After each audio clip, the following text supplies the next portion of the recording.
Kai, Effie, and Cassie settled in the living room and chatted while Sunny returned to the kitchen. The two areas were basically a single space, separated only by distance and a tall counter, so he could see them clearly. Watching his friends at ease and happy to be reunited with the blind girl turned his expression dark for a short moment, but Sunny quickly put on a carefree mask. Rain was by his side and staring at them, too. Her gaze lingered on Kai for a while, then on Cassie.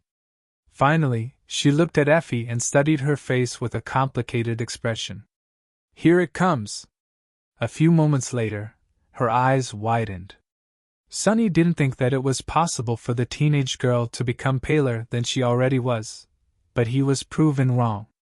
Looking like a ghost, Rain slowly turned to him and whispered, "Effie, she's…" Sunny offered her a polite smile. "Huh? What are you mumbling about?" Then, he glanced into the living room and raised his eyebrows. "Oh, do you want me to call her over?" "No problem. Hey, Eff." Rain waved her hands and pressed one against his mouth. "No! Don't!" Sunny stared at her with a silent question in his eyes. The girl looked at him, then at her hand, then awkwardly stepped back. "What I wanted to say was… Effie, is she…" Sunny grimaced. "Awakened Athena, also known as Raised by Wolves? What, you didn't know?" Rain suddenly swayed and grabbed the counter to balance herself. A comically mortified expression appeared on her face. Really, he couldn't blame her for not recognizing Effie. The girl wasn't that interested in the Awakened, to begin with, and the government mostly used the heroic visage of Raised by Wolves as she looked in the dream realm, mighty, tall, and brimming with vitality, in their propaganda. It wasn't easy to match that image with the weak, gaunt, and sickly young woman who was bound to a wheelchair. Not to mention that a normal person would never expect to meet a famed hero in their backyard. Still, looking at Rain now was incredibly funny. But she and I… Oh gods, I even said, oh no! Oh no!" She lowered her head, then suddenly looked up and pierced Sunny with an unexpectedly furious gaze. "Damn it! Sunny, why are you friends with Raised by Wolves, Nightingale, and Song of the Fallen? They are famous people." He frowned in confusion, then shrugged. "So what? We used to be members of the same cohort." Rain blinked a couple of times. Her voice became even quieter. But Song of the Fallen, Raised by Wolves, and Nightingale were members of Lady Changing Star's cohort." Sunny smiled innocently. "Oh? Yup, that's the one." The girl lifelessly sat down, almost missing the chair. She remained silent for a long time, then asked slowly, "Sunny, you know Lady Nephice? The Lady Nephice? Changing Star of the Immortal Flame Clan? You're from her cohort?" He grinned. "Who, Neph? Yeah, sure. I guess." Rain closed her eyes. Sunny did not say anything for a bit, then cleared his throat. He waited for a few more moments, then said gently, "So, about those potatoes." She flinched, looked down at her apron again, then answered weakly, "Oh, sorry. Actually, I have to go home. I forgot to do homework. Sorry." With that, Rain stood up and rushed to the door. Sunny yelled at her back, "Hey! What homework? It's Saturday!" Without turning around, the teenage girl squealed, "Sorry," one more time and fled the house in a panic. Sunny watched as the door closed behind her and laughed. He felt avenged. He felt wonderful. Ah, priceless. That was priceless. I do wish she would finish peeling the potatoes first, though. After the dinner, the four of them settled around the table and moved on to the real reason for today's gathering, the discussion of their plan to challenge the Nightmare Seed. This conversation could have taken place in the sanctuary, but despite having a somewhat good relationship with the White Feather clan, Sunny didn't want to say some things aloud in their territory. Their territory was also a sovereign's territory, after all. So, the cohort had made plans to meet in the waking world. There was a lot to discuss. The second nightmare was a deadly challenge, and they had to be as prepared to face it as possible.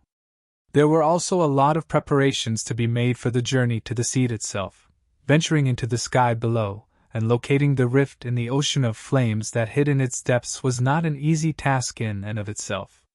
So, they spent many hours going over every little detail, sharing knowledge, and finding solutions to potential problems they could encounter.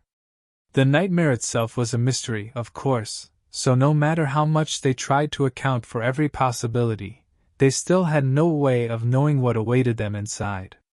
All they knew was that it would be dangerous, deadly, and terrifying. Still, there were things they could do to improve their chances. Grow stronger, improve their arsenals. But most importantly, aim for maximum flexibility in the collection of tools at their disposal. After all, it was not the strongest who survived, it was the most adaptable. It was already deep night when the conversation stopped. It seemed as though they had discussed everything they could, at least for now. Sunny made a pot of coffee for everyone, poured it into the cups, and sat down opposite Cassie. N/O/vel/b/in.c/om. Now that everything else is settled, let's talk about the Night Temple. The more I hear about it, the stranger I feel. Isn't it supposed to be just a private citadel of Clan Valor? What's the deal with it? Cassie remained silent for a bit, then took a sip of coffee and sighed. Night Temple, how do I describe it? It is an eerie place. The first thing you need to know, I guess, is that it's actually situated on the underside of the northern island, and not on its surface. In the eternal shadow, that makes it harder to access, but also more defendable. I doubt that even an army of nightmare creatures, or awakened, for that matter, would be able to take it by force. She paused, and then continued. At first glance, it's a frontier outpost for the Knights of Valor, a transfer base that was supposed to serve as a staging ground for their push further north during the active expansion of the previous decades. But as you know, after humans encountered the Hollow Mountains, our progress in that direction stopped. Night Temple remains, though. Sunny frowned. So, it's basically empty. Cassie lowered her head. When she spoke, her voice sounded tense. Logically, it is supposed to be. But it's not. Cassie chose her next words carefully. Despite the fact that the Hollow Mountains were designated as a death zone, it seems that Clan Valor still has ambitions of exploring them. Perhaps that is why Night Temple exists, and why a saint is stationed there. Sunny frowned. Even Kai and Effie seemed to be perplexed. I thought Sky Tide was the only saint on the Chained Isles. The blind girl shook her head. No, there is another. Saint Cormac. He oversees the citadel and ventures into the midst of the Hollow Mountains from time to time, as though searching for something. In fact, that was how I was able to receive permission to anchor myself and my cohort in the Night Temple. In exchange, I was meant to use my aspect to aid him in the exploration. But nothing much came of it. Sunny thought for a bit, then said, So far, everything sounds reasonable? Cassie nodded, then shifted uncomfortably. Yeah. But there are just too many strange things about that citadel, ones that have nothing to do with the saint and his mission. For one, there are just too many awakened there, around 100, I think. That is much more than is needed to support one saint. However, the most eerie part is not their number, but who those awakened are. She hesitated, then said somberly, With the exception of 2 masters who serve as St. Cormac's lieutenants, all of them are lost. Sunny perked up. What Cassie had told them was, indeed, strange, and more than a little bit disturbing. There weren't that many lost among the awakened, so why would 100 of them be gathered together in a remote and isolated citadel? But that wasn't the reason why Sunny was suddenly excited. Leaning forward a bit, he asked, Oh, yeah? Is there one called Mordred? Cassie thought for a few moments, then shook her head. I don't know. We weren't really allowed to interact with the lost while living in the Night Temple. You see, the whole citadel is separated into 3 areas. The outward ring is where we were given a space to establish a base. We were forbidden from entering the temple itself, unless escorted by one of the masters. That is where the lost live and the gateway is situated. She suddenly fell silent, and then added in a darker tone. But there is another area inside the temple, too. One that even the lost aren't allowed to enter. The inner sanctum. One time, while we were entering the gateway, I felt the doors of the sanctum open, and accidentally glimpsed the people guarding it. The blind girl shivered. Or at least, they seemed like people. But they weren't. They were all echoes, human echoes. Sunny scowled. What the hell? One human echo was creepy enough, but many? What exactly were they guarding that actual humans couldn't? No, that wasn't important. Clan Valor could keep its secrets. He just needed to get the knife from the altar. So, what about an altar? Have you perceived an ivory knife lying on it? Cassie lingered for a few moments, then shrugged. The gateway in the Night Temple is different from the one in the sanctuary. You don't need to touch the altar to activate it. So I've only felt the altar from afar. It is indeed cut from a slab of black stone, from what others told me. There is a statue of a veiled woman holding a star and a bolt of lightning behind it. Other than that, I can't say. Sunny sighed, a bit disappointed. Well, doesn't matter. I'm sure it's there. The problem is to convince the representatives of Clan Valor to let me approach the altar. Or even sneak to it when no one is looking. Do you think you'll be able to convince them to let me inside? The blind girl nodded, but there was a bit of uncertainty on her face. I think there won't be a problem. Although I wasn't able to help St. Cormac a lot, we parted on good terms. However, that whole place is very mysterious. I am reasonably sure that they will at least allow us to anchor ourselves to the gateway, but… Sunny didn't like the sound of that. But what? Cassie sighed. Performing a ritual over the altar is another matter entirely. They can also simply refuse to let us in. I doubt that this will happen, but just in case, we should be prepared. The day we leave the sanctuary might be the last time we'll have access to a gateway before the second nightmare is over. Sunny grimaced. n/o/vel/b/and.c//and.c//om. Although he hated to admit it, she was right. It was best to prepare for the worst. He had a few things to do in the next few days then. All right. Then we will leave in 2 days. Make your preparations, and I will make mine. Cassie nodded and fell quiet. In that silence, a strange sound could be heard. Sunny turned around and saw Effie noisily devouring the leftovers of their recent dinner. Noticing that he was staring at her, the huntress froze. What? You guys were busy, and I was hungry. He covered his eyes for a moment, then shook his head. This woman. Speaking of preparations, he had to do something right now. Hey, Kai. Come here and give me your hand. Kai looked at him with a silent question, but didn't ask anything. He stood up and walked over, then stretched one hand over with a smile. Sunny put one finger on it, and sent 2 memories away with a regretful sigh, the Blackhorn bow and the full quiver. Effie was well equipped with powerful memories from her time on the Forgotten Shore and from the months she had spent hunting as an awakened, but the charming archer lacked good armaments. Even though it pained Sunny to let go of 2 ascended memories, he knew that this was for the best.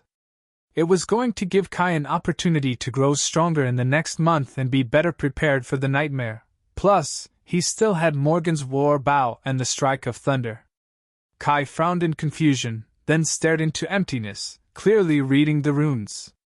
Then, an excited light ignited in his eyes. Oh, thank you, Sunny. Sunny scowled. Now, don't get me wrong. This is not a gift. I am lending them to you, lending, you understand? Brilliant Emporium is a respectable business, not a charity. I'll be expecting a full repayment, or an exchange of equal value. In the future. Got it? Kai beamed and looked at him with a wide smile. Ah, that's so sweet. Sunny's scowl deepened. Sweet? What does he mean, sweat? What's wrong with this idiot? I just told him that he's now in debt. The sun was already rising, and that meant that they had to part ways. Each had a lot of things to do. When everyone left, Sunny stared at the table full of empty plates for a while, and then sighed. Somehow, he felt that they won't be able to have a nice dinner like this for a while. It was already morning, so he didn't bother going to sleep and just brewed himself more coffee, poured it into a cup, and went to sit on the porch. The mental fatigue of the long planning session made his thoughts a bit slow, but Sunny knew that he would be able to remain awake and lucid for a couple more days without any problem. He wasn't going to return to the dream realm until all his business in the waking world was taken care of. So Sunny just rested for a bit, watching the dawn and unhurriedly thinking through all the things that had to be done. Say goodbye to Teacher Julius. Talk to Aiko about the Emporium. The second nightmare could take a lot of time to conquer, so there was a question of how long the supply of soul shards he had given her would last. Sunny didn't want to return and discover that his store had closed doors and lost all its clients. He took a sip of coffee and looked down. Of course, there was a very real possibility that he would not return at all. Sunny did not delude himself. No matter how powerful he was and how swift his progress had been, this nightmare was going to be nothing except for absolutely deadly, like all nightmares were. Better people than him had ventured inside and never returned. The possibility of death was very real. Was there even a point in planning for the future? As he thought about it, suddenly, a sound of light steps could be heard on the path leading to the porch. Sunny smiled a little, and then looked up. Rain was standing a few steps away, looking at him with a bit of awkwardness. Are your guests still here? He shook his head. Good. I mean, bad? I just wanted to talk to you, alone, that's all. Sunny raised an eyebrow. Oh? What about? Despite the fact that Rain was obviously trying to be apologetic and respectful, a familiar angry light ignited in her eyes. n/o/vel/b//in.c//om. You know what about? I mean, sorry. She stumbled, remained silent for a few moments, and then asked in a more polite tone, Why didn't you tell me that you are a big deal? Sunny stared at Rain for a bit, then smiled. Have I not told you that I am probably the strongest awakened in the world, the best of best, and all that? I think it happened right here on this spot. Rain scowled. I'm being serious. Sunny took a sip of coffee and looked at her for a few moments. Slowly, the smile disappeared from his face. Finally, he sighed and looked away. Because I'm not. As far as awakened go, I am not a big deal at all. In fact, I am very small, and easily squashed. So I don't like to advertise my prowess. It's best that everyone thinks of me as weak and stupid. That way, I'll be much harder to kill. Rains looked at him in confusion. I don't understand. How would nightmare creatures know that you are considered strong? Why would that put your life in danger? A dark, sad smile appeared on Sunny's face. He glanced at Rain, and then asked, Who said anything about the nightmare creatures? Sunny put his cup on the floor, then said, After you left, you must have searched the network for all the information about the Forgotten Shore you could find, right? Rain blushed, and then nodded. He nodded too. Then you must know that around 400 sleepers died during the siege of the Crimson Spire. So many. But do you know how many were killed in the months before? Almost twice that. Her eyes widened slightly. Sunny looked at the young girl, no levity in his voice anymore. And they weren't killed by the nightmare creatures. They were killed by people. So, ironically, more humans were killed by other humans while I was out there, in that hell, than they were by monsters. Well, other monsters, to be precise. And that is a lesson you are going to have to learn, if you want to become strong. He sighed. I can teach you how to hold a sword or a spear, how to traverse the dream realm and not starve, and how to kill your enemies. But I can't teach you how to be strong, Rain. That is something that you can only learn yourself. This world, it is a cruel and ruthless place. Some people are lucky enough to never learn its truth, but some do. And out of those, soft ones never survive. You are very, very soft, but are you lucky? I don't know. It's up to you. She listened to him attentively, an expression that was a bit too serious and somber for a girl her age appearing on her face. After a while she said, I think I understand. Sunny smiled. I hope that you do. But also, a part of me hopes that you don't. He hesitated, then took out his communicator. Oh, and by the way, our lessons are going to have to stop for a while. My friends and I are going on a big expedition, you see, and I am not sure how long it is going to take. Don't worry though. I have already taught you enough for you to continue practicing on your own. Do it diligently and don't get lazy. If you feel that you mastered everything before I return, call the number I just sent you. It belongs to a friend of mine. Her name is Aiko, and she'll find you a new tutor. Rain stared at her communicator for a long time, then looked at him and asked quietly, You are going on a big expedition? Sunny showed her a carefree smile and shrugged. Sure. Why?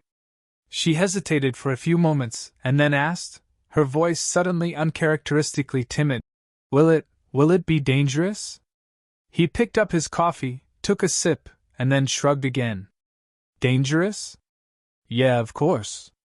Really dangerous, I guess. But anything having to do with spell is. Rain looked at him with sudden intensity, her previous timidness gone. When she spoke, her voice rang with tension. Then why? Why are you going? Sunny looked at her in bewilderment, and then suddenly threw his head back and laughed. When he was done laughing, he glanced at her and said with an amused smile, Why? The same reason you wanted to train. To become strong. Really strong. Some time later, Sunny waiting in a cafe, looking out of the window at a lively street outside. People were rushing past, in a hurry to get inside before the heavy clouds covering the bleak sky erupted with rain.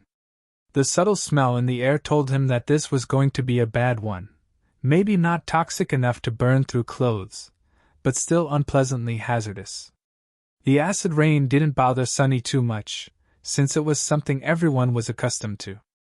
Even in the outskirts, people knew how to avoid getting caught in one. Here in a prosperous part of the city, citizens had much more protections. What he was thinking about was the street itself.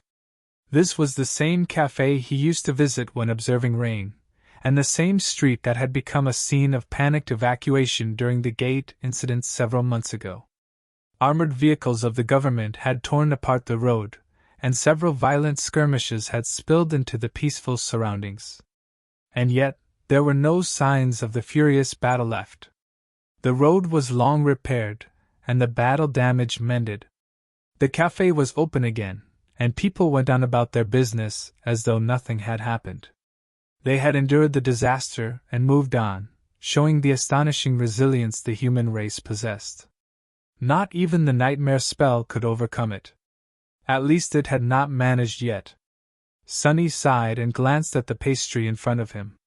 At that moment, the door of the cafe opened, and the familiar sensation of phantom cold enveloped him.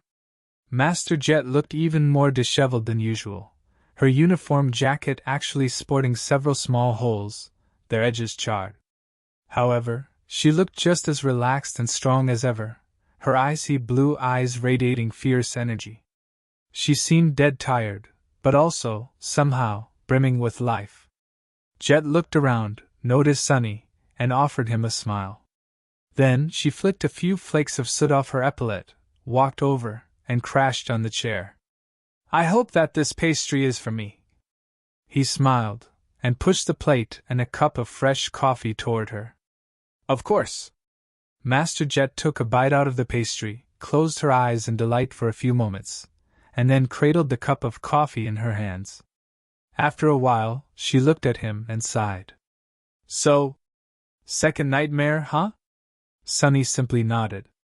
Soul Reaper Jet was the only Ascended he knew well enough to trust, a little, so he had asked her to meet him, hoping to receive some advice. Nothing he could read on the network, or even in the staff library of the Academy, could be as valuable as talking to a person who had actually conquered a seed once.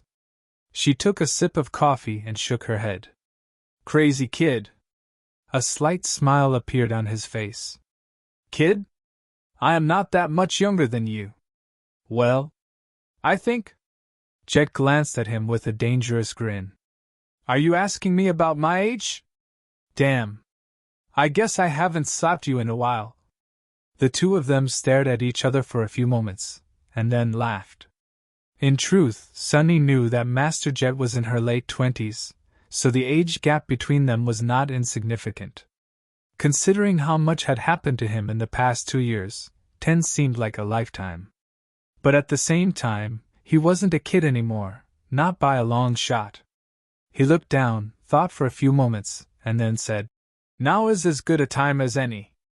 I thought things through before deciding to challenge a seed. This is for the best. She studied him for some time, then nodded. I see. Well, there are a lot of benefits to being an Ascended. There are certain drawbacks too. But you don't need to worry about that for now. Right now, you need to concentrate on surviving the nightmare. Sunny smiled. My thought exactly. So, is there any wisdom a venerated elder like you can share with this ignorant junior? Master Jet glared at him, then took another bite of the pastry. Elder? Maybe I really should slap you. She lingered for a few moments, then sighed.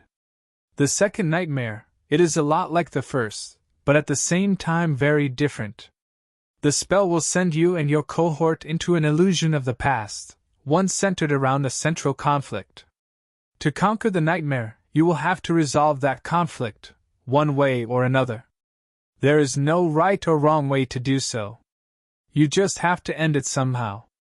Jet fell silent, as if remembering her own trial. Her icy blue eyes stared into the distance.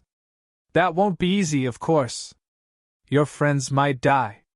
You might die too. But you know this already, let's talk about the differences then. The first one is rather obvious. The nightmare will be larger, longer, and harder than your first one. The nightmare creatures populating it will be of higher ranks and classes, usually either awakened or fallen. But if you're unlucky, you might meet a corrupted one too. Sunny grimaced. His first nightmare had pitted him against an awakened tyrant. What were the chances that he would get lucky this time and only encounter abominations within his ability to handle? Slim. Master Jet, meanwhile, continued, n/o/vel/b/and.c/om. The other difference is less talked about, but very important. Unlike the first nightmare, this one won't be tailor-made for you personally. You're smart enough to think through the implications of that fact on your own, but I'll mention one thing that very few people consider. The spell will try to find you a body that closely resembles your own, but due to what I have just mentioned, it might not be as similar as what one might expect. Sunny tilted his head and frowned. How different are we talking? She shrugged. You will be of the same rank, that is certain. Your build will be more or less the same. But that's the thing, if you are unprepared in a fight, more or less, might cost you your life. A specialist has to rely on his or her body. It is our first and most important tool. Imagine that you are suddenly slightly higher or shorter, your limbs are of a bit different length, your center of gravity has shifted a little. Many people died because they weren't quick enough or couldn't adapt to that sudden change. Sunny closed his eyes for a moment. For a fighter, their body was like a well-oiled machine that they knew in and out. They knew every detail about it, how it moved, how it performed in any given situation, what it could accomplish, and what was beyond its ability. All battle techniques were finely tuned for that precise machine. Changing its parameters was like throwing a wrench into the mechanism, potentially causing its collapse. He had not known that detail. Luckily, now that he was informed, he would be able to prepare and shorten the adjustment period as much as possible. Thank you. That is a very valuable piece of information. Master Jet shook her head. It's not like it's a secret. People just don't think about this stuff. She hesitated, then said in a darker tone. The last large difference, hopefully, you won't have use for that knowledge. But if worse comes to worst, it is better to be prepared. Sunny looked at her and raised an eyebrow. What? She glanced at her cup, took a sip, and then carefully put it on the table. The thing is, I said that there is no one way to conquer the nightmare. That means that some solutions can contradict each other. And people participating in the trial are not forced to aim for the same result. He scowled. What exactly are you trying to say? Master Jet looked him in the eye and said, her voice cold and grim. I am saying that not all challengers have to be on the same side. That rarely happens, but you should keep that in mind anyway. Sunny stared at her for a few moments, then turned away. He wondered what she wanted him to realize. Was Master Jet warning him that his allies could betray him and turn into another obstacle he would have to overcome to escape the nightmare? Or saying that he could betray them, if needed? They talked for a while, discussing various matters having to do with the nightmare seed and the trial itself. Sunny acquired a lot of useful information, as well as several pieces of valuable advice. But throughout the whole discussion, he continued thinking about that one statement. Rarely happens, but you should keep that in mind anyway. Sunny left the cafe and caught a train to go visit Aiko. After that, he traveled to the academy and said his goodbyes to teacher Julius. The old man was a bit emotional to let him go, but did not try to dissuade his unruly pupil. Instead, he tried to offer encouragement. The second nightmare! Tui! No student of mine can be killed by a mere second nightmare.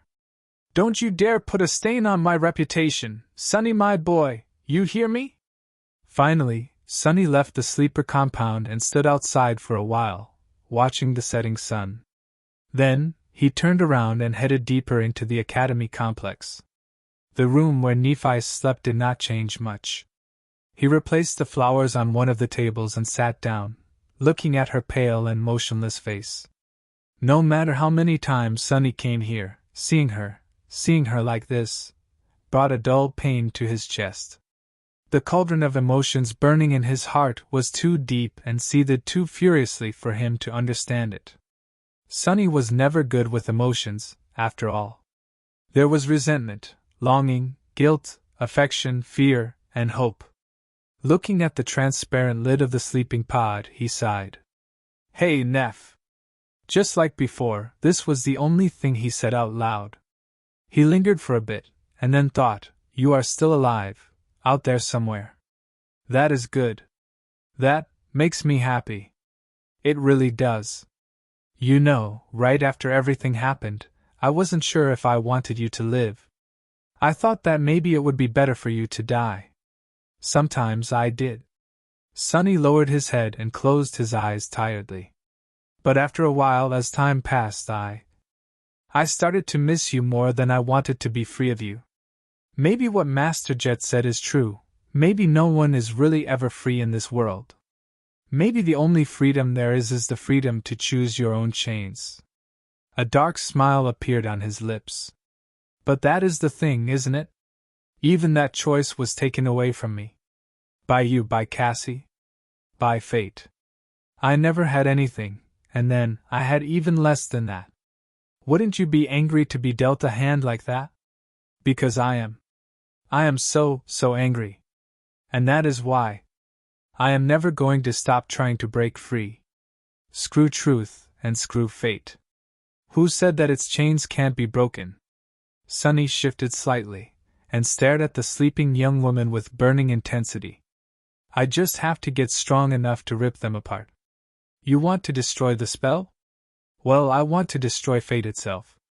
Which one of us do you think is more crazy? He suddenly laughed, his voice full of both mirth and bitterness. If Weaver did it, why can't I? And if Weaver created it, why can't you break it? If that is our will, who dares to stop us?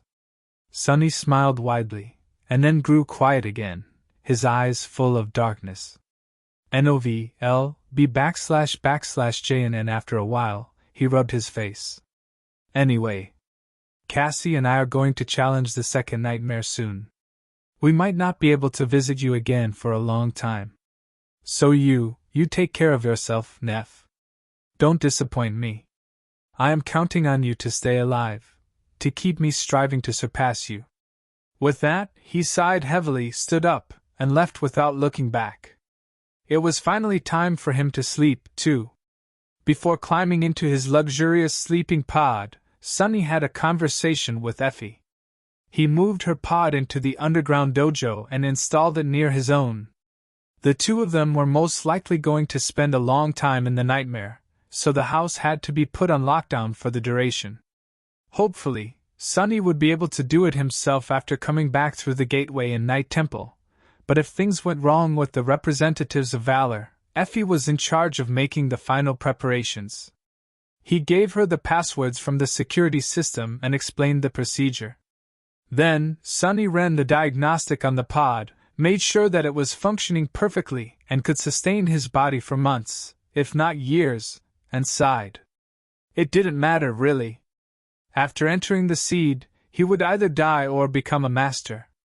If the former happened, the well-being of his physical body was a moot point.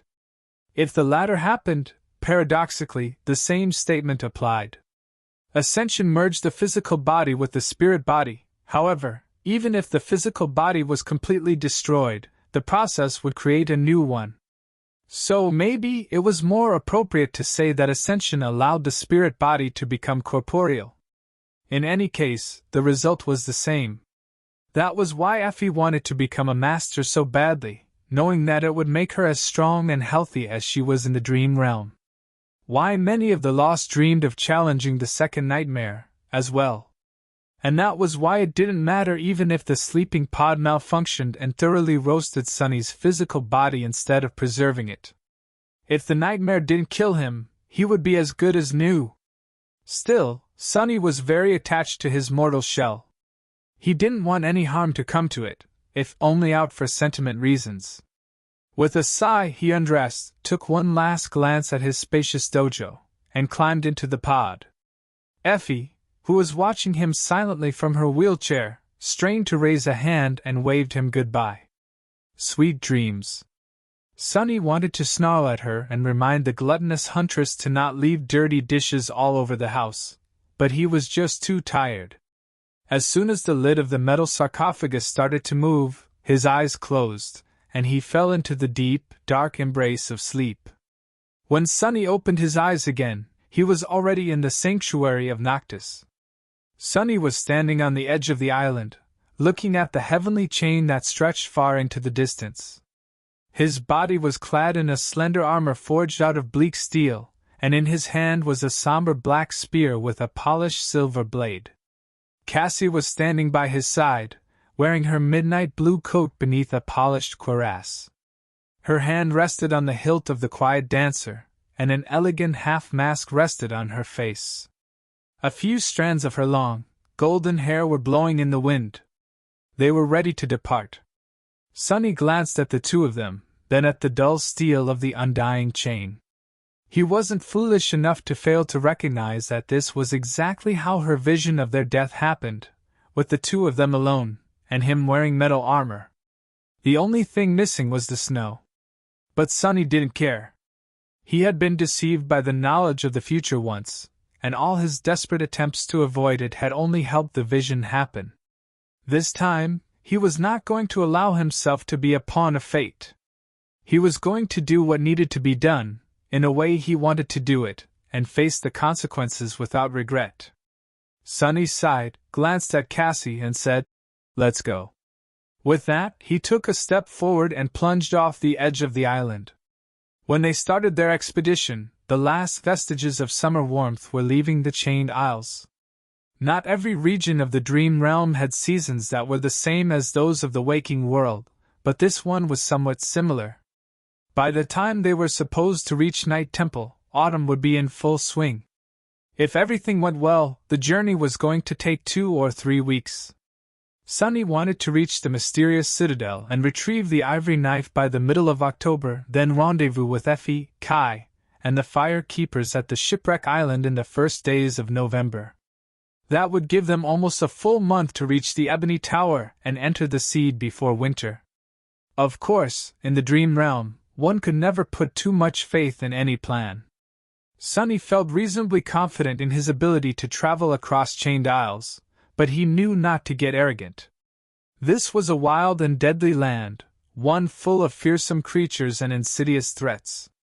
He had explored many islands and hunted down many abominations here, but even after 9 months of fighting and traveling across the region, Sunny was only well acquainted with the southeastern part of it, where the sanctuary of Noctis was located.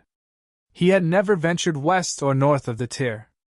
NOVLB /J, and then the situation was only made worse by the fact that the closer one got to the vast emptiness at the heart of the Chained Isles, the more dire dangers they would face. To reach Night Temple quickly, Sunny and Cassie had to reach the Tyr and skirt around its edge, which meant that they would be moving through the most perilous area of the entire region. Not all was bad, though.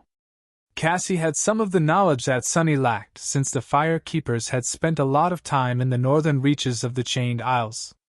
He also had all the information copied from Mordred's map, which contained a detailed description of many places they were going to have to travel through. He was strong enough to face the dangers that awaited them there, and Cassie wasn't defenseless anymore. The two of them were enough, most likely. These were the reasons why Sunny had decided to attempt the expedition without a full cohort. The following days proved that he had been right in his decision. Their journey was surprisingly smooth. The traversal itself provided no problems. Cassie was more than capable of moving from island to island without his help, which was a relief. Due to her second aspect ability and the quiet dancer, the blind girl was able to move through space with an adequate measure of accuracy. As it turned out, she also had an ascended charm that provided a powerful augmentation to a single echo, which she used on her rapier. With its help, the dancer could carry her weight for a short distance, which allowed Cassie to get to and off the chains with ease. The only drawback of the charm was that it ate through her soul essence rapidly, and she couldn't use it often or for too long. Of course, traversal was the least of their problems. As they traveled further into the heart of the Chained Isles, more and more nightmare creatures picked up their scent. That was where Sunny came in. With the help of Saint and, when needed, the Soul Serpent, he was able to deal with anything that dared to attack them. Cassie helped too, but there was rarely anything for her to do. Sunny and his shadows were just too swift, cunning, and deadly. Their combined power was almost terrifying. That was not to say that the blind girl was useless. On the contrary, her presence was perhaps the single most important factor of why they were able to move toward their goal with such ease. Her great affinity to revelations, keen senses, and supernatural intuition complemented Sunny's battle prowess perfectly. It was almost disturbing how well they worked together, him scouting ahead and obliterating monsters, her guiding them through the maze of shifting owls in a way that took them past the true horrors, the hidden hazards, and the crushing. The strangest part about all of this was that they didn't even talk to each that much, yet were able to achieve such a deep level of understanding. Most of the journey was spent in silence, with both of them preferring not to speak to another unless absolutely necessary. There was no small talk, no irrelevant conversations, and no friendly banter. Sunny didn't even talk to his shadows and Saint like he was already used to, which made the silence almost suffocating. It was indeed a bit awkward in the beginning, but then he got used to it. He actually started to enjoy the peace and quiet, as well as the company of another human being, even if it was Cassie. Their cooperation was efficient, seamless, and not burdened with emotions and other troublesome complications. An alliance of pure convenience. What was there to complain about? They traveled across islands that were barren and stark, and across islands that were lush with beautiful verdure. Across islands that teemed with vile abominations, and islands that were full of nothing but bones and ash. Across islands that were open and vast, and islands that were small and hid unseen dangers behind a veil of deception. It wasn't long before a day arrived when a dark line became visible far away, over the northern horizon. When Sunny first saw it, he stood motionlessly for a while, looking north with a dark expression. The Hollow Mountains. After so long, he finally saw them again. Every day after that, the black line grew bigger and closer. Soon, he was already able to discern individual peaks and the jagged shape of the mountain chain that pierced the sky, like the fangs of a colossal dragon. And on the day that the dark peaks towered above, shrouded in flowing mist, they finally reached Night Temple. The chain swayed lightly as Sunny and Cassie walked across it, rattling loudly from time to time. Since the island that they had just left was currently ascending, the one in front of them was below, and fully visible. The northern island was not too large, maybe 2 kilometers in diameter. Its surface was one vast level plain, and covered entirely by a beautiful field of violet flowers, as if wrapped in a silken mantle. Despite the fact that the sun was high in the sky, the buds of the delicate flowers closed. From what Cassie had told him, Sunny knew that they would open only at night, emanating an eerie and beautiful light. He would have liked to witness that strange and magical sight himself, but right now, there were far more important things for them to do. Not to mention that, at the moment, Sunny's attention wasn't even on the island itself. Instead, he was looking past it, at the draconian peaks of the Hollow Mountains that towered above the island, submerging it into their vast and deep shadow. They were shrouded in white mist that flowed slowly down the dark slopes and fell into the black abyss of the sky below like an endless wall of white, swirling clouds. The image of it was both magnificent and frightening. It was as though the sky itself was slowly being devoured by the lightless void, or maybe invading it. Looking at the dreadful mountains, Sunny couldn't help but wonder if Nephi's was currently lost somewhere out there, in the white mist. Or had she not dared to enter it, and instead chose one of the other directions? There was no way to know. With a sigh, he looked down and concentrated on putting one foot in front of the other. Soon, they reached the northern island and flew up, Sunny with the help of the prowling thorn and the dark wing, Cassie by unsheathing the quiet dancer, jumping, and holding tightly to the hilt as the flying rapier pulled her into the air. The two of them landed softly amidst the delicate flowers and looked around. Without the need to say anything, Sunny allowed the blind girl to take the lead and followed her as they walked toward the only landmark on the island, the ruins of the ancient fortress that perched precariously on its northern edge. It was very similar to the crumbled stronghold where he had met Effie and Kai. Trying not to disturb the flowers, they crossed the island and entered the fortress. Nothing attacked them on the way, and there were no sounds except for the whistling of the wind and that of their footsteps. The northern island was beautiful, silent, and strangely peaceful. Looking through the broken gateway of the ancient stronghold, Sunny studied the colossal chain that anchored the isles to the Hollow Mountains. The swirling mist flowed down on both sides of it, obscuring the point where the chain sunk into the dark stone. He remained motionless for a few moments, then shivered and looked away. At the very corner of the platform that lay beyond the gate, almost unnoticeable, a narrow set of stairs led down, cut from weathered rock. The path snaked around the overhanging slope, clinging to the stone's surface as it led to the dark side of the island. Cassie put one hand on the stones and, tracing her fingers across them, cautiously stepped onto the stairs. Sunny followed, looking down with a dark expression. The path leading to the Night Temple was long and narrow. There was barely enough space for two people to walk side by side. To his right was the stone wall of the island, and to his left was the bottomless dark abyss of the sky below. One careless step could spell a person's doom. The placement of the stairs was not accidental, as well. If an attacking force tried to lead an assault down the path, they would have had to fight the defenders one at a time, with the movements of the fighter's right hand being restricted by the slope. Range attacks wouldn't help much due to the curvature of the wall, too. In a place like that, one warrior could stop an entire army. They descended lower and lower, finally reaching the dark side after a long time. And /o/vel/b//and.c//om at the point where the slope turned almost completely horizontal, the stairs transformed into a strange hanging bridge that was attached to the stone surface above by rusty chains.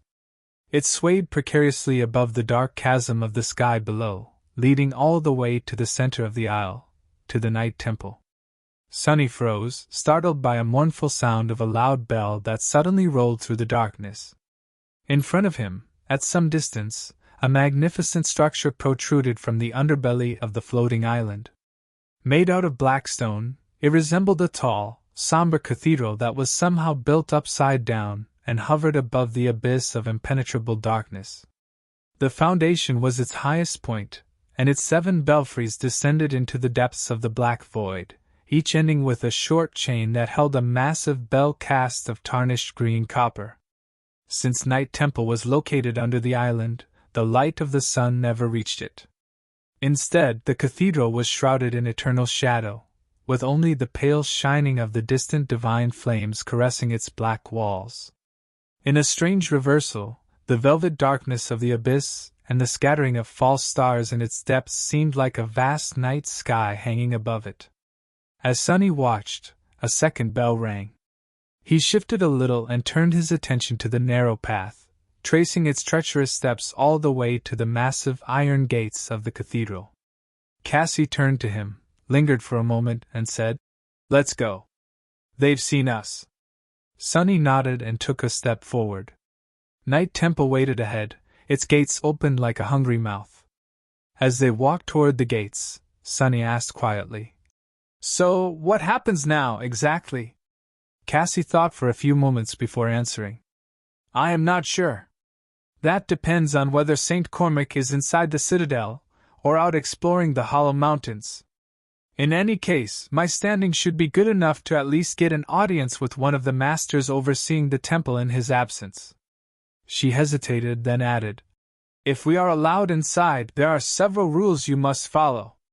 Outsiders aren't allowed to summon any memories or echoes inside the citadel. We can only go into the allowed areas, unless a master is escorting us. We may not speak with the inhabitants of the temple unless they address us first. Additionally, all items we bring inside have to be inspected." Sunny frowned. The rules were not only strange, but also strict and would put him at a disadvantage should anything happen. However, he remembered Sky Tide's warning. She told him not to break any rules inside Night Temple. "All right. I won't do anything risky unless absolutely necessary. Let's see how this plays out first." As they approached the ornate gates, 2 figures became visible standing on both sides of it. One was a man, and the other was a woman. Both sentinels were in their 30s and had calm, cold, dangerous eyes. So, these are the lost. It was Sunny's first time meeting their kind. In truth, there was not much difference between them and those awakened who had not lost their physical bodies. That was not to say that the sentinels were ordinary. Both radiated an imposing, overbearing aura. Just from how the lost held themselves, Sunny could tell that they were extremely experienced and fearsome warriors. Their armors were perfectly crafted, and their weapons had a dangerous luster, all clearly of a high rank. The pressure these sentinels exerted reminded him of the oldest and most deadly hunters of the Dark City, those who had survived long years of bloody battles in the hell of the Forgotten Shore. If he was honest, he had to admit that most awakened anchored at the sanctuary of Noctis seemed like children when compared to the 2 lost. These people were no joke. And there were 100 more inside the cathedral, if what Cassie had told him was true. If all of them were the same as the sentinels. Sunny suppressed a shiver. He might have vastly underestimated the scale of the force that Clan Valor had stationed at the precipice of the Hollow Mountains. The somber cathedral hid an entire army. But why only keep the lost here? What purpose could it serve? The mystery had been tormenting him ever since he learned of it. At some point, one of the sentinels raised a hand commanding them to stop. He studied both Sunny and Cassie for a while, and then said in a cold voice, "Lady Song of the Fallen, what a nice surprise to see you again. I hope that the other members of your cohort are well." His tone did not match the friendly words at all. The blind girl simply nodded. "They are well and in good health, anchored at the sanctuary of Noctis." The second sentinel raised an eyebrow and spoke. "Oh? What prompted you to make the long journey and return to our modest citadel, then? In a company of a stranger and without your loyal comrades, no less." Cassie glanced at Sunny and smiled. "This is awakened Sunless, and he is not a stranger. In fact, he is a dear friend of mine and one of the few people in this world I would trust with my life. Both of us used to be Lady Changing Star's companions." Sunny almost choked. Such smooth lies, admirable. The blind girl, meanwhile, lingered for a moment, and then said, "We hope to have an audience with Lord Cormac." The sentinels remained silent for a while, making Sunny feel a bit nervous. Finally, one of them answered, "Lord Cormac is carrying out one of his missions. He won't be back for several weeks, at least." N/O/vel/b/in.c/om Cassie's smile didn't waver. Without skipping a bit, she said, her voice as polite and pleasant as before, "Sir Pierce or Lady Weld, then." The sentinels looked at each other. After a while, one of them sighed. "Wait here." With that, he disappeared, leaving Sunny and Cassie under the heavy gaze of the remaining lost. Sunny stared back, shamelessly studying the sentinel. No matter how he tried, he couldn't tell the difference. She looked just like a normal awakened would in the dream realm. Well, it made sense. Her spirit body was the same, after all. It was also shaped very nicely. "What are you staring at, boy?" Sunny looked up and smiled. For a moment, he was very tempted to answer honestly, but then his common sense won other. "Your armor, ma'am. It seems like a fine memory." The sentinel snarled and didn't say anything. After some time, the second one returned and beckoned them to follow. They were led into a small, chilly room at the side of the gate, and handed 2 sets of simple garments, made out of crude cloth, then locked inside. Sunny stared at the bundle in his hands with a perplexed expression. What is that for?" Cassie sighed and unbuckled her belt, then dismissed the quiet dancer and placed its empty scabbard on a bench. "No memories or echoes allowed, remember?" Sunny frowned, then glanced at his armor. If he dismissed it, he would be more or less naked. "They are expecting us to change here?" The blind girl silently turned her back to him. Sunny hesitated for a moment, then did the same. His shadow looked away, too. Cursing inwardly, he dismissed the undying chain, and felt the shadows in the tiny room shift as Cassie's cuirass and coat crumbled into a rain of sparks. They were close enough for him to hear the steady beating of her heart, and sense the heat emanating from her body. Trying not to let his imagination wander, Sunny put on a pair of simple trousers, and heard the fabric rustle as it slid across her smooth skin. Bastards, they couldn't give us 2 rooms to change. Suppressing his anger, Sunny put on a tunic and frowned. Its sleeves were too short to hide the coils of the soul serpent. More than that, they revealed the 2 shadows that were wrapped around his body, shrouding it in a thin layer of darkness. Not to mention that both the tunic and the trousers were several sizes too big for him. With a sigh, Sunny commanded the shadows to crawl up his arms, hiding them from sight. Then, he dismissed the serpent and bent down to roll up the pant legs and put on a pair of leather sandals, and cleared his throat. "Are you done?" Cassie answered after a short pause. "Yes." The clothes provided to her consisted of similar sandals and a long tunic that left her shoulders bare and her legs exposed below the knee. The silver half-mask was gone, too, revealing Cassie's beautiful blue eyes. Sunny stared at her for a few moments, realizing that he had almost forgotten how they looked. Then, he scowled and banged on the door. Soon, the same sentinel let them out and led them through into the depths of the night temple. As soon as they left the gateway behind, Sunny tensed, as if expecting something terrible to happen. But nothing did. The sentinel glanced at him and frowned. "What are you waiting for? Come! Sir Piers will be with us shortly." The interior of the somber cathedral was as bizarre as its exterior. Sunny expected the actual floors to be constructed properly, and some of the corridors they walked through were. But other parts of Night Temple were upside down, as well, the flat floors serving as ceilings and the arching ceilings serving as uneven floors. And that was just the outward ring. He didn't even want to imagine how the temple itself and the inner sanctum looked. As they walked, he saw several Lost silently going about the mundane business of maintaining the citadel. They were dressed in the same crude clothes he was now wearing, and wielded no weapons. However, every one of them, from a person calmly changing the oil in the wall lamps to a man sweeping the floors, radiated the same aura of strength and lethality as the two sentinels that had met them at the gate. They were all battle-hardened, veteran elites. Just what is this place? After descending a few sets of twisting stairs, Sunny and Cassie were led to another, slightly bigger room. That one had a large table in its center. The sentinel gestured at it, and said, his voice not betraying any emotions, "Sir Piers is on his way. Please present the items you brought from the outside for inspection." Cassie took a step forward and placed her belt and scabbard on the table. The Lost shifted his gaze to Sunny and waited. All my things are stored inside a memory." He considered hiding the existence of the covetous coffer, but thought better of it. There was nothing inside of it worth hiding, anyway, or rather, almost nothing. The sentinel frowned, then said in a dark tone, "Summon it." Soon, the small box was sitting on the table. Sunny opened it and started producing item after item, slowly building a large pile.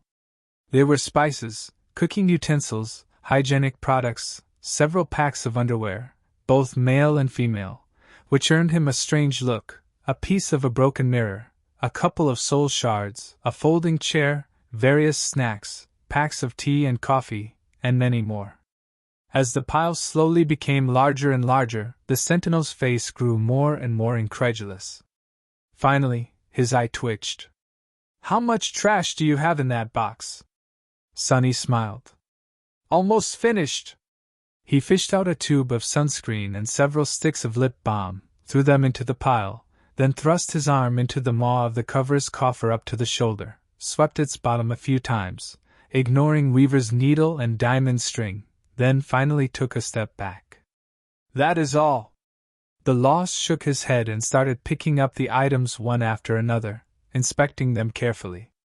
What he was expecting to discover, Sunny did not know. At that moment, the door of the room opened, and a tall man with sharp features and steely eyes came in. His dark hair was cut short, and there was stubble on his cheeks. The man wore a scale armor forged out of lusterless blue steel, and held himself with the relaxed confidence of an experienced killer. Sunny didn't need an introduction to realize that he was standing in front of a master, and a powerful one, at that. Sir Piers seemed to be less frightening than Morgan of Valor, but Morgan was barely older than Effie, while this man had a decade or two to sharpen his skill and accumulate battle experience. He was a knight of valor still. Sunny harbored no illusions. In front of this monster, either Cassie nor he stood a chance. Especially not while surrounded by an army of 100 awakened elites. Why am I thinking about this? We are here to talk, not fight. And they really needed this conversation to go well. Depending on how convincing they could be and how receptive Sir Piers was, Sunny would either have to do things the easy way, the hard way, or abandon his plans to retrieve the second knife altogether. The sentinel greeted the master respectfully, and then continued to inspect the mountain of items Sunny had produced from the covetous coffer. Sir Piers glanced at it for a moment, then turned to Cassie. "Awakened Kasha. Welcome back to the Night Temple. Cassie bowed slightly. Sir Pierce. Sonny suppressed the desire to roll his eyes. It's like I am invisible. Both the sentinels and the formidable master had ignored his existence entirely, preferring to address the blind girl. Part of the reason must have been that they already knew her, but mostly it had to do with her status as a bearer of a true name. Well, it suited Sonny perfectly. He liked to remain as unnoticeable as possible. Sir Pierce and Cassie exchanged several pleasantries, slowly approaching the discussion of the real issue. Sonny listened attentively, knowing how much rode on this conversation. At some point, however, he got distracted. NOVLB \JNN what was that? For a moment, he thought that he heard someone sigh deeply behind him. No, he definitely did. But there was no one there. Sonny frowned. Am I hallucinating, or… It was then that a familiar voice suddenly resounded in his ears. Sunless! I am so glad that you made it. Sonny's eyes widened slightly. He looked at the sentinel, Cassie, and Master Pierce. None of them showed any sign that they had heard anything. Turning away, as if to stare at the wall, he hid his face and said in a barely audible whisper, Mordred! Where have you been, bastard? His words sounded harsh, but his tone was actually elated. The voice chuckled, making Sonny feel a bit tense, for some reason. Was it just him, or did the mysterious prince sound a bit different? Me? Oh, actually, I was with you this whole time, watching as you traveled across the dream realm. I just chose not to speak. Sonny blinked a couple of times. A heavy, cold feeling settled in his chest. Something was wrong. Very, very wrong. You chose not to speak? Why? Mordred remained silent for a few moments, then said in his usual pleasant tone, With how cautious you are, I was afraid that you wouldn't come if I said too much. What does he mean? Sonny felt his heart beating wildly in his chest. His intuition was sounding the alarms, filling him a sudden feeling of dread. Fooled, was I fooled? Come where? Here, to the Night Temple? At that moment, the sentinel picked up the piece of the broken mirror from the pile. Mordred spoke again, his voice still friendly, but suddenly much colder and deeper beneath the surface. Like a dark and restless ocean hiding under a thin veil of mist. Indeed. Thank you to bringing this piece of mirror to me, Sunless. I am very grateful. Sir Pierce casually glanced at the sentinel, while responding to Cassie. His gaze stopped at the mirror. In the next moment, his pupils widened. And very sorry for what is about to happen next. The formidable master was suddenly near the table, the lost thrown aside. The piece of the mirror was in his hand. Throwing a wild look at Sonny, he screamed, Where did you find it, boy? Answer me! Sonny took a stoop back, stunned. I. He remembered St. Tyrus telling him not to mention Reckoning Island. However, at the moment, it seemed like Pierce would rip him apart if Sonny dared to twist the truth even a little. So, he answered honestly. Reckoning. I picked it up after slaying a strange creature. Sir Pierce stared at him for a moment, and then his face suddenly changed. It became deathly pale and motionless, as if aged by 10 years. His eyes grew wide and glassy. The fearsome master was terrified. But before any of them could do anything, a thin crack appeared on the shard in his hand. And in the next moment, all Sonny could hear was the sound of breaking mirrors. Sonny flinched as the sound of shattering mirrors filled his ears. No one else seemed to react to it, though, and a moment later, as the cracked piece of glass in Master Pierce's hand exploded into a rain of shards, the sound abruptly disappeared. The fearsome man shuddered. No! What is happening? Sonny took a step back. Things were happening too fast, and he couldn't comprehend the situation yet. All he knew was that his heart was cold, and his mind was overwhelmed by a premonition of something ominous, dreadful, and disastrous happening. He had been fooled. He had made a mistake. Cassie shifted slightly, tilting her head with a tense and confused expression. In the next moment, Pierce swiftly turned to the sentinel, his face still pale and terrified, but now also full of grim resolve. His voice, which had been so confident just a few moments ago, now sounded panicked. "Seal the temple! Destroy the gateway! Go now! We can't let that thing escape!" Sonny's eyes widened. Destroy the gateway? What the hell does he mean? And what thing he was talking about? The sentinel didn't seem to have these questions. Pierce's terror had spread to him like an infection, but the man simply nodded and darted out of the room without letting fear slow him down. Cassie took a step back to let him pass, then asked tensely, "Sir Pierce? What is going on?" As though reminded of their presence, the master turned around and threw a dark, menacing look at Sonny. "You!" His voice shook with barely suppressed fury. "Crap!" Sonny thought about summoning the cruel sight, but before he could even move, the tall man was already beside him, grabbing him by the shoulder. If it wasn't for the bone weave, Sonny's clavicle might have cracked from the terrible pressure. With his other hand, Pierce grabbed Cassie, causing her to yelp in pain. "I'll deal with two of you later, there's no time." Next thing Sonny knew, they were being dragged out of the room.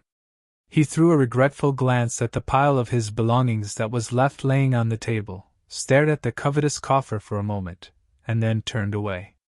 What to do? The situation was clearly out of his control now. Mordred has done something, had manipulated him to do something, and now the whole citadel was on high alarm and furious with Sonny. Whatever it was that the mysterious prince had used Sonny to achieve, it was bad enough to terrify a master and justify the irrevocable destruction of a precious gateway. So, there were two questions. Should I try to fight my way out? And should I also be terrified of the thing that Mordred unleashed? Suddenly, another thought occurred to Sonny. Or is Mordred himself that thing? His heart grew even colder. There was not enough information to answer the second question, but the first one was rather easy. Sonny was strong, but not nearly strong enough to fight two masters and 100 deadly elites, especially not on their home ground. Plus, both he and Cassie had status. Even a great clan wouldn't dare to make them disappear without proper cause. I need more information first. Let's see how this plays out and make a move if the circumstances demand it. So, he didn't struggle as Master Pierce dragged them into the corridor. Outside the small room, the citadel that had been peaceful and somber before was not in a state of pandemonium. Several laws started past them, their shadows dancing on the black walls in the orange glow of the ornate oil lamps. Sonny could see motion and sense hurried, but orderly movement in every direction. Unlike before, each inhabitant of the temple was now clad in armor and wielded deadly weapons. They were swift and disciplined, like professional soldiers that were preparing for war. And there was an army of them. But despite all that, was it nervousness he felt behind the facade of calmness the Lost showed? Master Pierce shouted at one of the sentinels, ordering him to stop, then pushed Sonny and Cassie toward the man. "Lock these two up in the lesser cell." Sonny wanted to express his outrage, but before he could, the whole temple suddenly shuddered. A few moments later, a deafening sound wave rolled through the corridor. "The gates, they have closed them." But it wasn't as simple as that. Since they were still in the outward ring of the citadel, his shadow sense had been somewhat able to reach into the emptiness beyond its outer wall. But as soon as the gates closed, that changed, as though the temple was now completely cut off from the outside world. It was now sealed, with them inside. The sentinels silently grabbed the two of them and dragged them away. Staggering and trying not to fall, Sonny threw a glance behind his shoulder. The last thing he saw was a woman with beautiful red hair appearing before the fearsome master. She wore a simple black tunic and leather vambraces, her shins protected by a pair of greaves. The woman's face was grim and full of tension. Pierce! What the spell happened?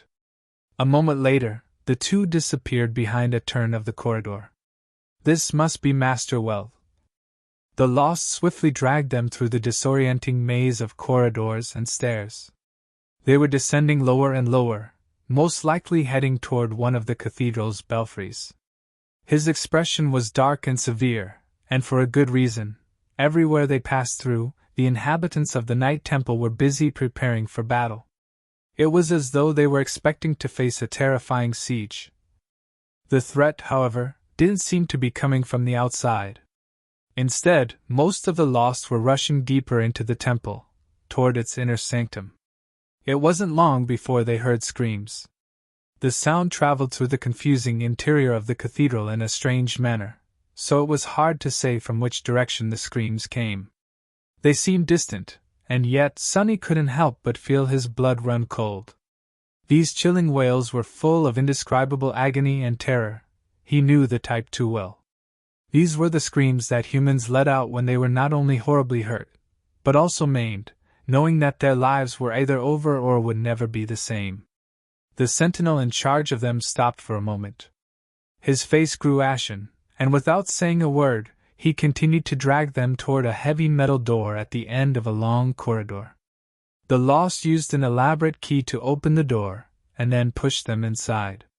Sonny and Cassie found themselves in a circular chamber that had a tall ceiling, or rather, a tall floor, since it was built in reverse. The domed ceiling of the chamber was actually beneath their feet, sloping down like a deep crater. In the center of the cell, a large iron cage stood, each bar of it as thick as a man's arm. Strange runes were inscribed all around the cage, circling it entirely. What the? A moment later, the sentinel unceremoniously pushed them both in the backs, causing Sonny and Cassie to roll down the slope of the dome and through the door of the cage, which he then promptly closed. It locked with a loud click, cutting their way to freedom. No way. Sonny rose to his feet, turned around, and watched as the Lost left the room and shut the door behind him. For a few moments, they were left in absolute silence. The room was dark, with only a single oil lamp burning on the wall near the exit. Its orange flame trembled and danced, barely managing to keep the shadows at bay. Sonny gritted his teeth, then kicked the iron bars with all his might and screamed in anger and frustration. Damn it! Damn it all! Behind him, Cassie slowly stood up, then swayed a little. N/O/vel/b/in.c/om. Sonny! He turned to her and snarled. What? The blind girl grimaced. Something is wrong. I feel. Sonny stared at her for a few moments, then blinked and looked outside the cage.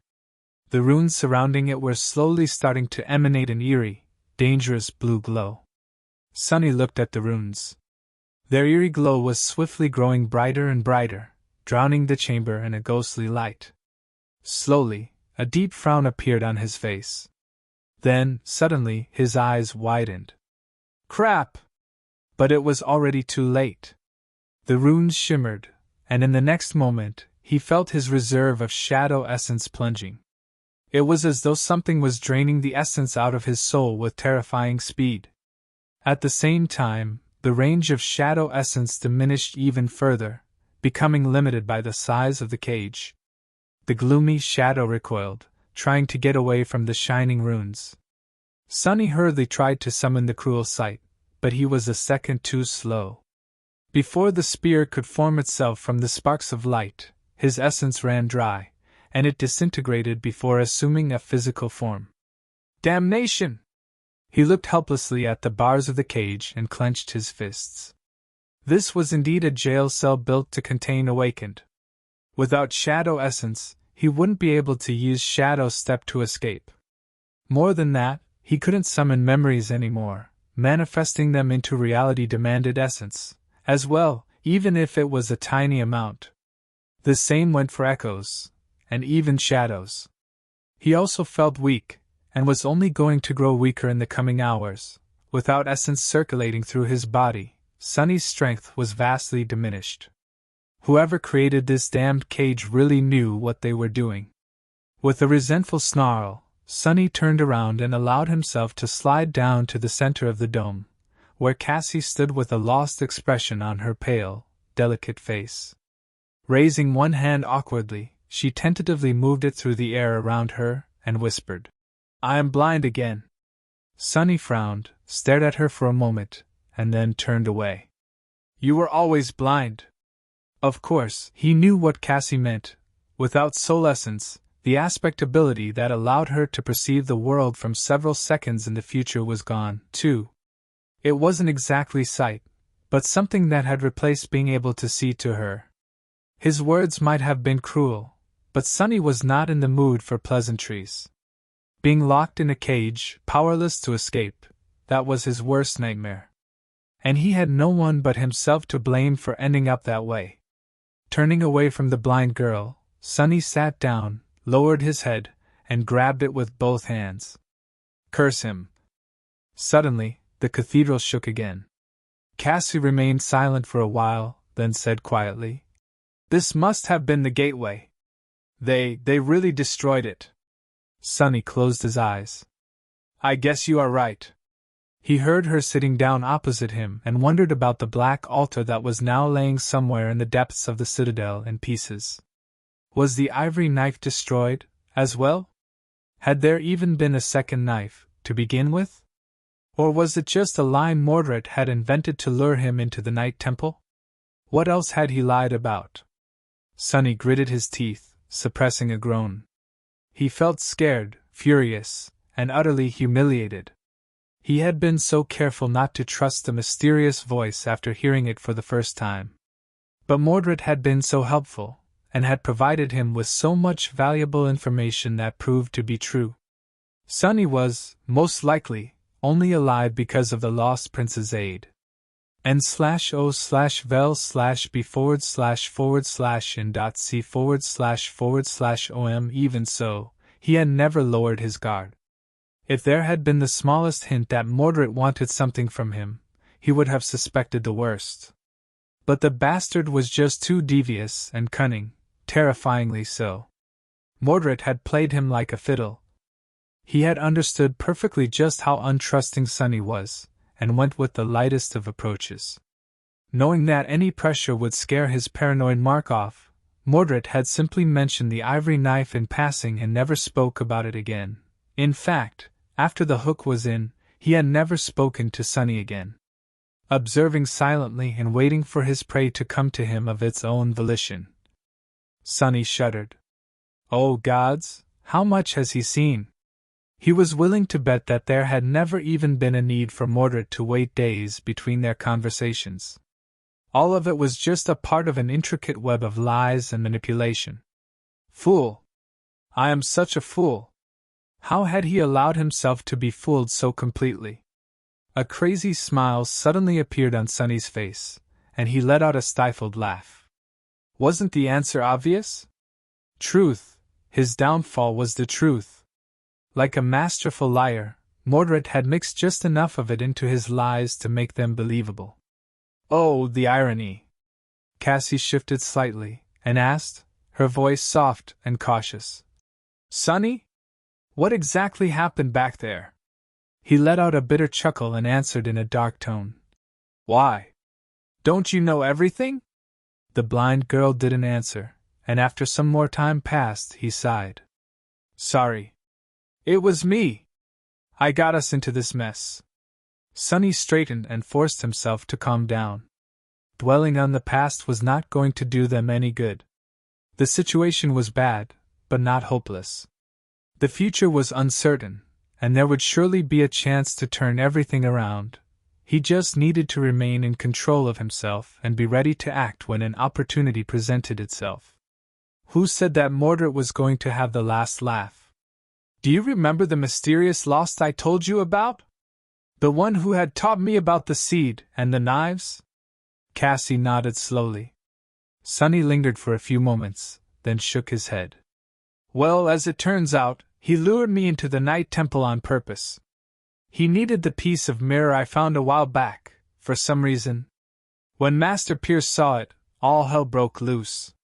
She remained silent for some time, and then asked, "Do you think that this lost is here, in the Night Temple?" Sunny looked away. When he finally spoke, his voice sounded grim. "I do. Actually, I think that this whole citadel is a prison. A prison that was meant to contain a single creature. Him." Cassie shivered and hugged her shoulders. A heavy silence settled between them. After a while she said, "Maybe you are right.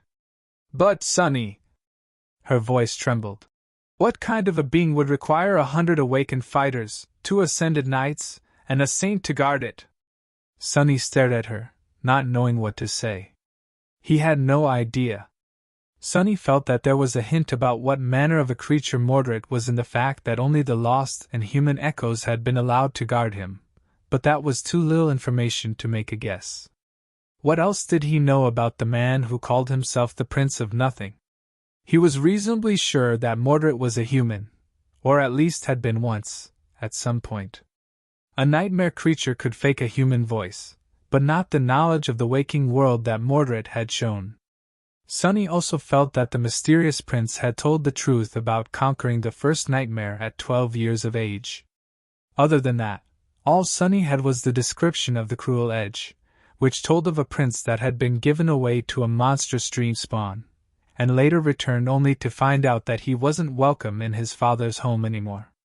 That and the fact that the mirror beast had been created by Mordred, much like Saint had been created by him. That was not much to go off of. With a sigh, Sunny looked around the cage. Due to the concave nature of its floor, he and Cassie were forced to stay close to each other. The only surface flat enough to sit comfortably was at the very center of the dome, and not too large in diameter. The cage was utterly empty, with the exception of a rusty bucket that was covered by a wooden lid. N/O/vel/b/in.c/om. Sunny stared at a bucket for a while, then grimaced. "How long do you think they'll keep us here?" Cassie remained silent for a while, then answered evenly. "That depends on whether they can contain the prisoner." A deep scowl appeared on his face.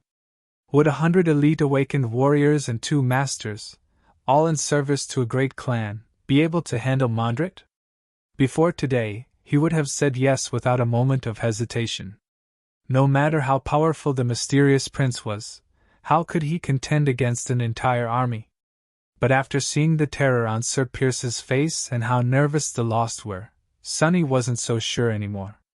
And what would happen if Mordred somehow prevailed? Would they be safe? Or would they learn that terror themselves? Crap.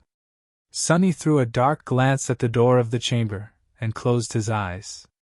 For now, there was nothing they could do but wait. Minutes passed, slowly converging into hours. With no windows, it was hard to measure the passage of time.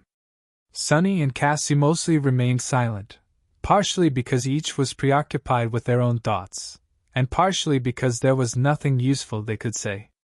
The Night Temple shuddered several more times, but these tremors weren't as strong as the first 2. Sunny silently meditated, feeling the shadow essence dissipate from his muscles and his strength slowly diminishing.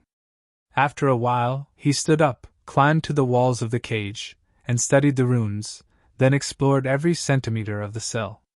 He even tried to bend and dislodge the iron bars, but it was useless. The cage seemed to be built to imprison masters or, perhaps, even saints. Even at his full power, Sunny wouldn't have been able to break free with brute force.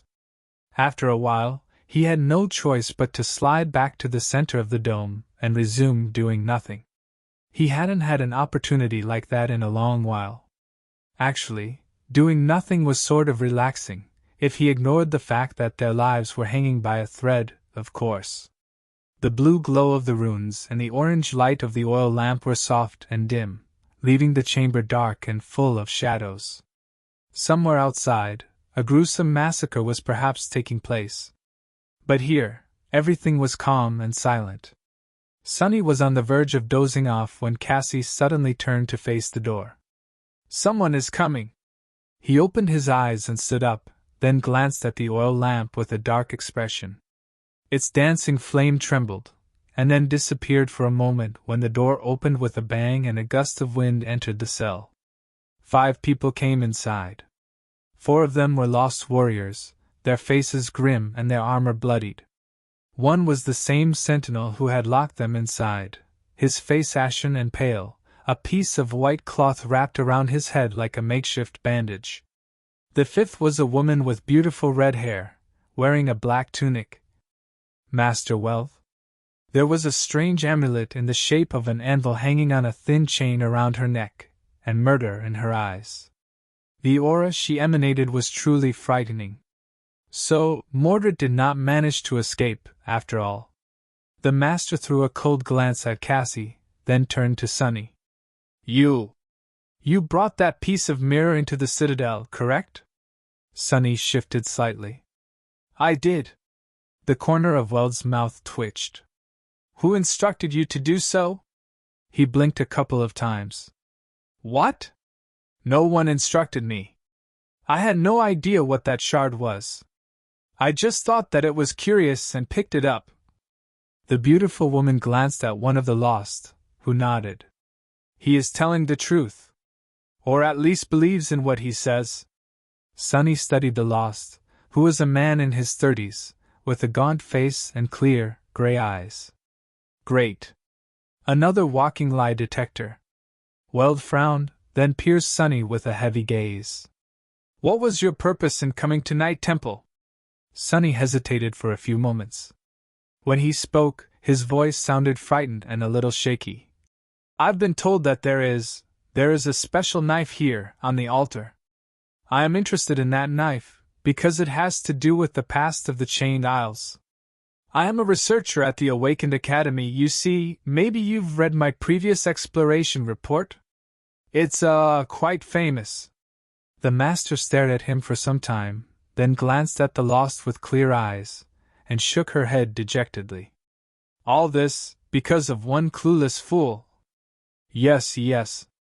I am a pathetic, useless fool. Believe it. Sunny cleared his throat. Master Weld? I am very sorry for the trouble I've caused, but, what is going on? And when are you going to release us? She suddenly let out a stifled laugh, then looked at him with a dark, furious expression. Release you?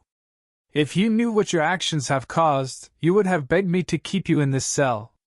At least that fiend can't get to you here. No, the 2 of you will remain locked up until we deal with the mess you've made.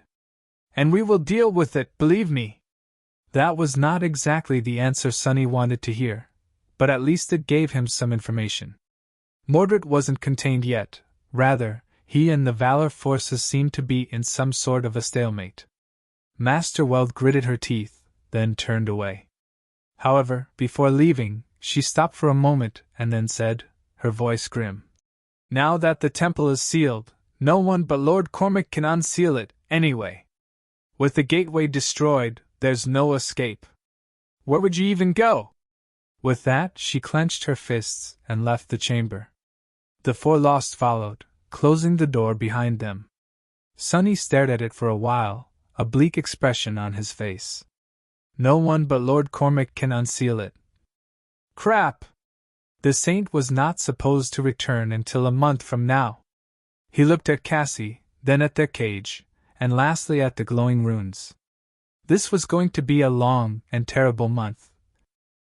He sat back down, waited for a while, and then turned to Cassie. Did you take a look at her attributes? She sat down too and sighed. Yes. Her, the 4 lost with her. Sir Pierce too. I also saw the name and rank of their aspects. Sunny frowned. What? Since when can you read aspects too? The blind girl shrugged. Since my awakening. He stared at her for a bit. What a useful ability. In worse news, if she had not known some of his secrets before, she surely knew them now. How infuriating. Sunny grimaced, lingered for a bit, and then said, Good. Chances are, we'll need that information before all of this is over. He didn't press her for answers yet, since there was a lot he had to think about. Some more time passed with both of them remaining silent. After a while, the door of the chamber opened once more, and the familiar Forlost entered. The one with the bandaged head was carrying a tray of food and a water skin. He studied them for a few moments, a cold expression on his handsome face, and then threw the food and the water skin through the iron bars without approaching the cage. Sonny suppressed his anger and opened his mouth, assuming the persona of a cowardly researcher. "Hey! Sir awakened! Can you tell us what is going on? Please, we don't even know what is wrong!" The sentinel glanced at him darkly and spat in a commanding tone. "Silence!"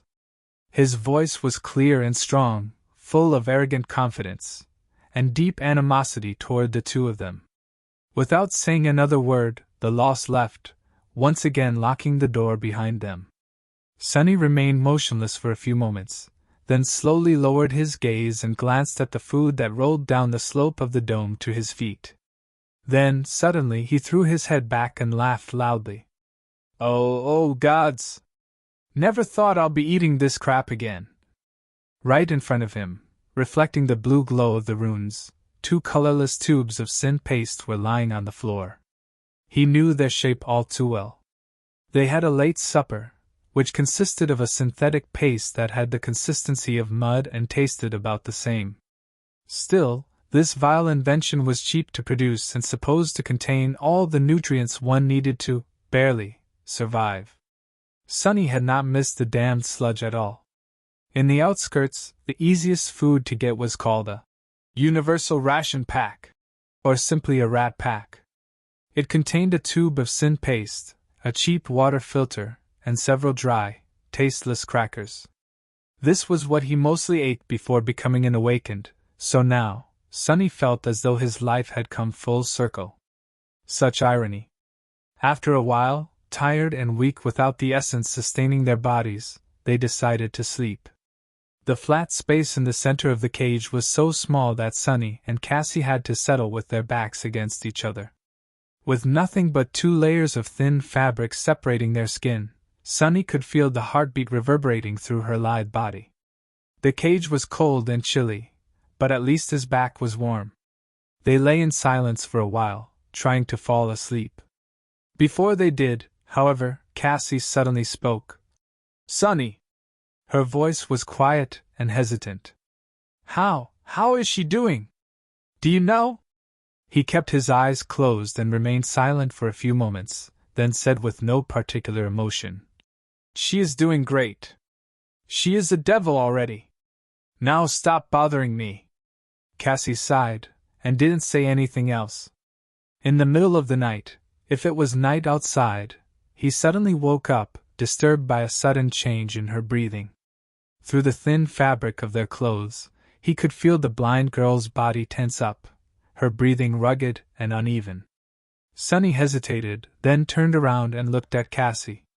In the pale glow of the runes, her delicate face seemed white and bloodless. It was contorted in a tortured grimace, with beads of sweat appearing on her forehead. Her eyes were moving hectically behind the eyelids. He lingered, not knowing what to do. It was obvious that Cassie was having a vision, and that like most of her visions, this one was painful and terrifying. Was he supposed to wake her up? Or would it do more harm than good? Before he could decide, she suddenly sat up with a stifled yelp. Her chest was rising and falling wildly, and there was a panicked expression on her face. The blind girl raised her hands and tried to feel her surroundings, clearly not quite remembering where she was. Sonny caught one of them, making Cassie flinch, and said darkly, "Take a hold of yourself, damn it. You're in a cage in Night Temple. Stop thrashing around." She froze, surrendering to his iron grip. After a while, Cassie took a deep breath and said weakly, "I'm all right." He let her go, picked up the mostly empty water skin, and put it onto her hand. The blind girl drank the last of their water and closed her eyes, her breathing slowly returning to normal. Sonny waited for a minute, and then asked in a gloomy tone, "Another vision?" She silently nodded. A dark grin appeared on his face. "What?" Did we die again?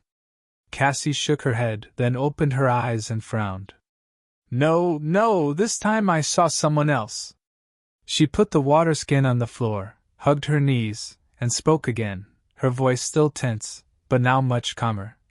It was one of the lost, the man with grey eyes who advised Lady Wealth. He was in front of a large crucible, throwing shards of broken mirrors into the fire.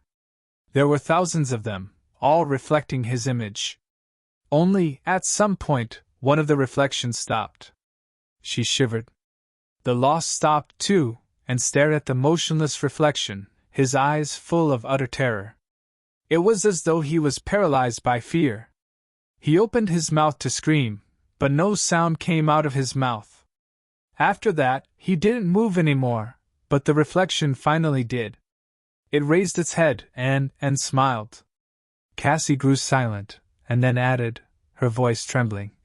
That smile filled me with so much dread that all I could think about was to run away. But I couldn't. That was when I woke up. Sonny looked at her for a while, thinking. His face was cold and grim. It wasn't hard to understand what the vision was about. Mordred's aspect was somehow tied to mirrors, after all. But what did it all mean? What were his powers, exactly? N/O/vel//in.c//om he sighed and turned away. It's fine. You did well. Go back to sleep, if you can. She listened to him and slowly lay down. However, Sonny could tell by her breathing that the blind girl was wide awake. He couldn't sleep, too. In the morning, the door of their cell opened, and the same group of lost brought them more food. Only, this time, there were only 3 of them. The man with grey eyes was nowhere to be seen. The 3 lost seemed to be in a better shape than they had been the day before. Their armor was cleaned, and their wounds were properly tended to. However, somehow, they looked worse to wear. Their faces were paler, their movements were full of tension, and there was a strange darkness hiding in their eyes. Only the sentinel who had spoken to Sonny before was the same. If anything, his cold resolve seemed to have grown stronger, as did his silent hostility. Without saying a word, he threw the tubes of scent paste into the cage, then pointed at the water skin laying on the floor near Cassie. Sonny tossed the empty water skin out, and received a new one in return. Sir! Can you please tell us what is going on? Where is your, 4th friend? Did something happen? The sentinel stared at him with a heavy, grim expression. When he answered, his voice was steady and even. Don't speak unless spoken to. With that, the lost left. The door of the cell locked with a loud click, the flame of the oil lamp trembled, and everything became silent once again. Sonny sighed. What an unfriendly fellow! Just like that, their imprisonment started. There were no windows in the stone chamber, so it was almost impossible to track the passage of time. Their only hint was the appearance of the 3 lost, who brought them food and water once every day, and sometimes changed the oil in the lantern. Sonny and Cassie spent the first few days in silence and tense, grim anticipation. They slept back to back, sharing the heat of their bodies to overcome the chilling cold of the prison cell, and suffered through the daytime without speaking to each other unless absolutely necessary. Both were waiting for something disastrous to happen. However, nothing did. The Night Temple had not shaken again, and nothing came through the heavy door to either set them free or destroy them. Neither Master Weld nor Master Pierce had visited the enchanted chamber, as well, as if Sonny and Cassie were completely forgotten. The stone cell was silent and unchanging. However, they could still tell that something sinister and dire was going on outside. The evidence was in how the 3 lost that brought them food, their only connection to the rest of the world, looked and behaved. With each day, 2 of them seemed more and more frightened, while the 3rd grew increasingly cold and grim. No matter how much Sonny tried to get the sentinel to speak, the arrogant warrior refused to tell him anything, and only glared at the prisoners through the iron bars of the cage, his eyes full of ire. Their actions changed, too. If before all three used to look at Sunny and Cassie while delivering the food, now only the sentinel did. The other two stood facing the door, their weapons drawn. Sometimes their hands were trembling. Realizing that nothing was going to change any time soon, Sunny had to reluctantly change his behavior. He shared everything he knew about Mordred with Cassie, and learned everything she remembered about the Night Temple in return. With nothing else to do but teach each other, they went over every little detail many times over, only to end up with nothing. No new clues, no deeper understanding, not even a good guess or two. It was simply a dead end. For now. On the 7th day, the three lost arrived as usual. The sentinel walked forward and threw the tubes of sin paste into the cage, while the other two assumed defensive positions behind his back. Their eyes seemed dark and hollow. However, before Sunny could toss the empty waterskin outside, a chilling scream suddenly resounded in the corridor outside the door. A long, drowning shriek echoed from the cold stones, full of torment and indescribable agony. How could a human throat produce such a sound? The Lost tensed and gripped their weapons, one of them taking an involuntary step back. The sentinel snarled and pushed the man in the back. "Get a hold of yourself, cowards! Remember your duty!" With that, he threw the waterskin to Sunny and rushed outside, a slender sword appearing in his hand from a whirlpool of dancing sparks of light. The others gritted their teeth and followed, shutting the door behind them. The flame of the oil lamp trembled. On the next day, when the door opened again, only two Lost walked through it. One of the surviving Lost looked like a walking corpse. There were no wounds on his body, but his eyes were dull and glassy. He glanced at Sunny and Cassie lifelessly, then turned around and raised his weapon, staring at the open door with tired dread. Even the arrogant sentinel seemed a bit diminished. His handsome face was still cold and resolute, but there was a slight weakness to how his shoulders were set, and a slight uncertainty to his movements. N/O/vel/b/in.c/om he tossed the tubes of synth paste and the water inside the cage, not even waiting for Sunny to return the other two waterskins. Sunny wanted to try to get the Lost to speak to him again, as usual, but then thought better of it. There was a sharp edge in the man's eyes that made the idea of pushing him even a little seem too dangerous. The two Lost left, leaving the prisoners alone again. Sunny stared at the door, and the orange flame of the oil lamp dancing beside it for a few minutes, then shivered and turned away. Their jailers returned several more times. With each day, they looked more disheveled and exhausted, the darkness in their eyes growing deeper and deeper. A few times, Sunny could hear strange, disturbing sounds coming from the corridor, but the two Lost did not seem to react to them at all. A week later, the food did not arrive for an especially long time. Sunny glared gloomily at the door, feeling pangs of hunger torment his empty stomach. One tube of synth paste a day was not nearly enough to satiate him, so he was always hungry, just like he had been in the past, living on the streets and the outskirts. Hours passed, but the two Lost were nowhere to be seen. Where the hell are they? Then, something suddenly crashed into the door from the outside with a loud bang. A bit of dust fell from the ceiling, and then, everything became silent once more. Sunny remained motionless for a few moments, then slowly looked down. Something was flowing from beneath the door, streaming down the slope of the dome toward the cage. In the dim, orange glow of the oil lantern, the liquid seemed almost black. But he knew it smelled too well. Blood. It was human blood.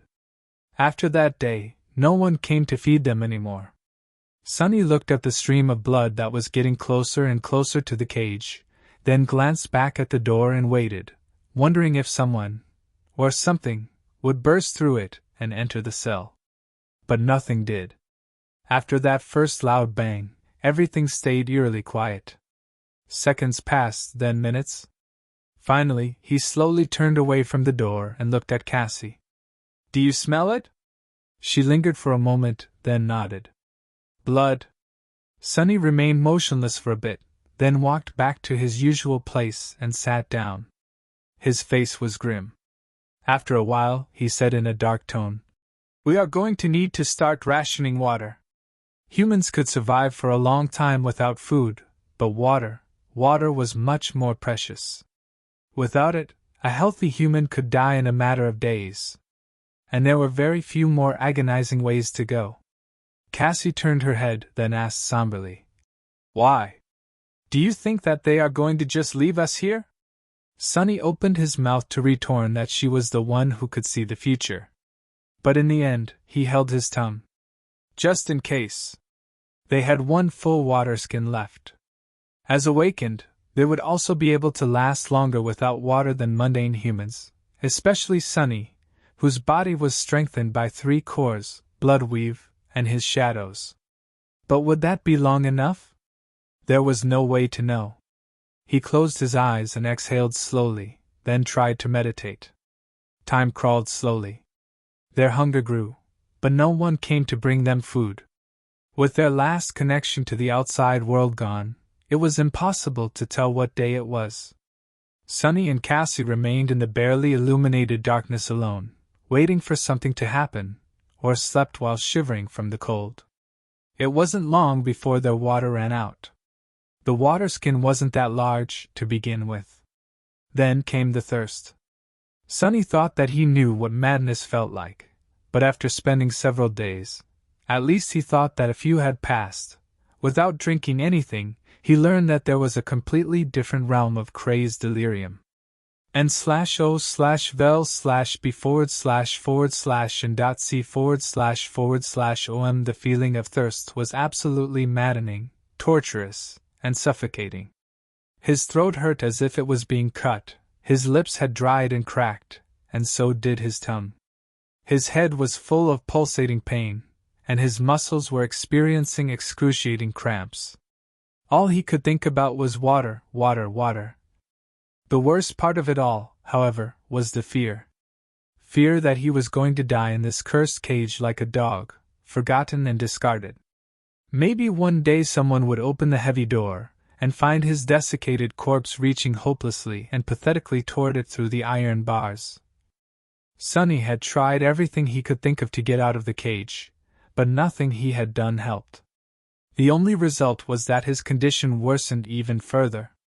By then, his throat and mouth felt as though they were on fire, and his entire body ached terribly. He felt weak and lethargic, and his vision was starting to blur. Sonny spent most of his time staring at the orange flame of the oil lamp, because it was more or less the only thing he could see clearly. Then it disappeared too. The stone cell became even darker, with only the ghostly, dim glow of the runes illuminating the iron bars of the cage. The oil ran out. Sonny closed his eyes. Was it really hopeless?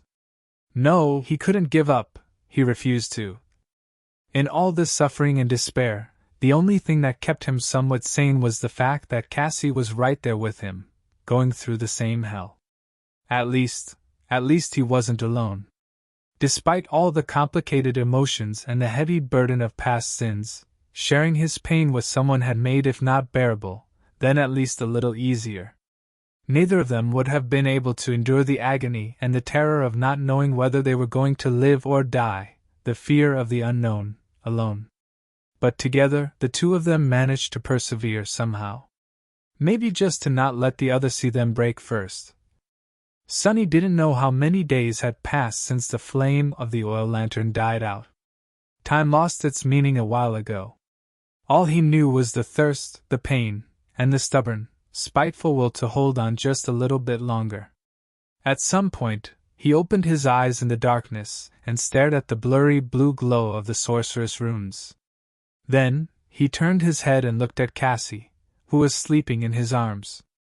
There was a sound coming from behind the door. Sonny wanted to tell Cassie to wake up, but his throat was so dry that no sound came out of it. All it did was bring him more pain.